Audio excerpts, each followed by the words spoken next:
Hello दोस्तों, हमारे भारत में सदियों से स्कैम होते चले आ रहे हैं और ये स्कैम हमारे देश को अंदर से खोखला बना रहे हैं। अगर हम बात करें सिर्फ पॉलिटिशियन और बिजनेसमैनों द्वारा किए गए स्कैम,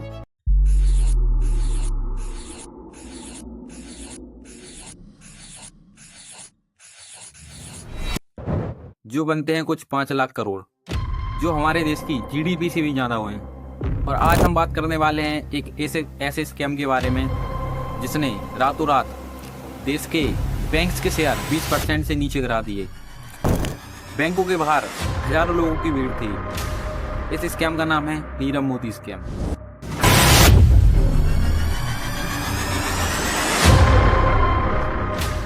स्कैम को समझने से पहले हमें थोड़ा नीरव मोदी के बैकग्राउंड को जानना जरूरी है, उनके पास्ट को जानना जरूरी है।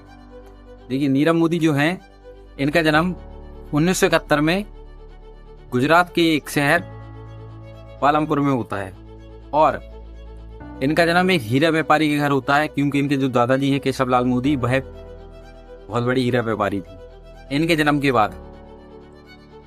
के कुछ समय बाद इनकी फैमिली बेल्जियम शिफ्ट हो जाती है, क्योंकि उस टाइम बेल्जियम जो है डायमंड्स का हब हुआ करता था। नीरव मोदी अपनी स्टडी कंप्लीट कर जब 1990 में इंडिया आते हैं तो भाई अपने मामा मेहुल चौकसी की कंपनी गीतांजलि, उसमें हीरो को तराशना, डायमंड्स के पॉलिशिंग का काम सीखते हैं और हीरो से जुड़े अलग काम सीखते हैं।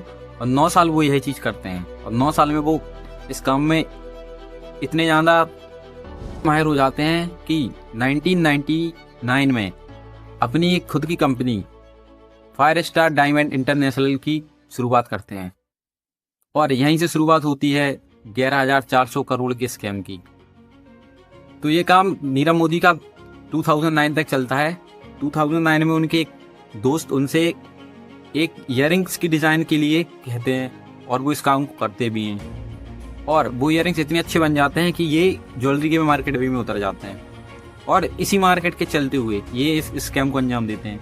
देखिए, इस काम के बाद इनको हीरो का व्यापार जो था बहुत बढ़ गया था और इन्हें पैसों की ज़रूरत पड़ती थी और इनके पास पैसे होते नहीं थे इतने, क्योंकि ऑर्डर इनके पास बल्क में आते थे। तो इन्होंने क्या किया कि इन्होंने सोचा कि हम लोन ले लेते हैं। तो इंडिया में लोन लेने से अच्छा इन्होंने सोचा क्यों ना हम वहीं से लोन ले जहाँ से उसकी सप्लाई हो रही है हीरो की। तो ये यही चीज़ करते हैं। तो टाइम था 2011 का।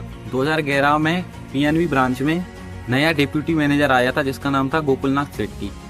तो गोकुलनाथ शेट्टी के साथ ये सांठगांठ कर उसे कुछ अच्छा तगड़ा कमीशन देकर वो LOU के माध्यम से इस फ्रॉड को अंजाम देते हैं, इस स्कैम को अंजाम देते हैं। होता क्या है, इस चीज़ को समझते हैं। ये क्या करता है कि ऑल ओवर वर्ल्ड में कुछ अपनी ही फेक छोटी छोटी ब्रांच डाल देता है, जहाँ पर एक थोड़े बहुत पढ़े लिखे लोगों को बैठा देता है। तो ये क्या करता है कि जो हीरे सस्ते थे उन्हें अपनी ही कंपनियों से निकाल कर LOU के माध्यम से वो 1 लाख का हीरा 1 करोड़ की वैल्यू दिखाता था और यहाँ से LOU पास करवा लेता था। देखिए, अब बात LOU की चल रही है तो हम थोड़ा आपको बता दें कि LOU होता क्या है।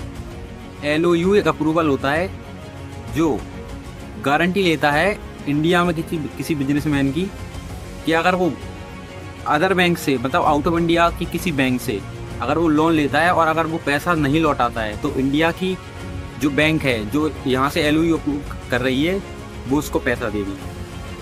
तो नीरव मोदी ने क्या किया कि 7 साल तक 2011 से 2018 तक एक पैसा नहीं भरा। देखिए, इंडिया में जहाँ एक गरीब आदमी 50,000 की लोन निकाले, 50 लाख तो बहुत बड़ी बात है, उसके घर बैंक के कर्मचारी जाकर उसको कितना डराते धमकाते हैं। वहीं पर 7 साल तक इसके घर पर एक नोटिस नहीं गया, क्योंकि नीरव मोदी ने पहले ही प्लान बना लिया था कि ना ही मैं EMI भरूंगा ना ही इंटरेस्ट भरूंगा। तो LOU से हुआ क्या कि इसने गोकुलनाथ शेट्टी से सांठगांठ कर ली। उसने कहा कि मैं सिक्योरिटी डिपॉजिट नहीं करूंगा। इसी वजह से गोकुलनाथ शेट्टी को अच्छा खासा कमीशन भी मिल रहा था। तो वो यहाँ से LOU पास भी करवा रहा था, यहाँ सिक्योरिटी डिपॉजिट भी नहीं कर रहा था। तो जब गोकुलनाथ शेट्टी का रिटायरमेंट होता है और वहाँ पर नया डेप्यूटी मैनेजर आता है तो वो इस चीज़ को देखता है। उसके बाद वो जब रिसर्च करता है, उसे चीज़ें पता चलती हैं, तो वो अपने ऊपर के अधिकारियों को इस चीज़ के बारे में बताता है। पहले तो पीएनबी बैंक नोटिस डालती है नीरव मोदी को और कांटेक्ट करने का कोशिश करती है कि आप हमें कुछ इंस्टॉलमेंट में पैसे दे दीजिए, ये बात बाहर नहीं आएगी। लेकिन नीरव मोदी पहले से ही प्लान बना चुका था कि वो पैसे देगा नहीं। तो उसके बाद मजबूरी में वह आरबीआई के पास जाते हैं, तब इस स्कैम का खुलासा होता है कि हमारे देश में इतना बड़ा स्कैम हो गया है।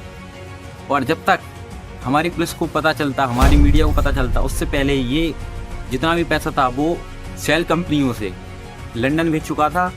और इन सब बातों के चलते चलते वो इंडिया छोड़ चुका था और लंदन शिफ्ट हो चुके थे। उसके बाद लंदन के हाई कोर्ट में केस चलता है। इंटरपोल भी इसमें शामिल होती है क्योंकि इंडिया की सीबीआई ईडी को पता नहीं चल रहा था ये कहाँ है। तभी एक वीडियो वायरल होती है इंग्लैंड से किसी पत्रकार की, और वहाँ से भी निकल जाता है ऑटो पकड़कर। तो वहाँ के हाई कोर्ट में भी जब केस चले, सुप्रीम कोर्ट में भी केस चले, तो इसने अपील की कि मुझे वहाँ पर सिक्योर नहीं रखा जाएगा। तो यहाँ से इंडिया अपनी जेल्स की वीडियो बना के भेजती कि हम इसको यहाँ रखेंगे, सेफ सिक्योर रखेंगे। लेकिन 2021 में ये बात या 22 में आई थी, तब से आज तक गोकुलनाथ, तब से नीरव मोदी। राम राम दोस्तों, देखिए नीरव मोदी का तो अब तक कुछ पता नहीं चला, लेकिन ऐसी वीडियो जानने के लिए मेरे चैनल को अभी सब्सक्राइब करें, लाइक करें और कमेंट करना बिल्कुल ना भूलें।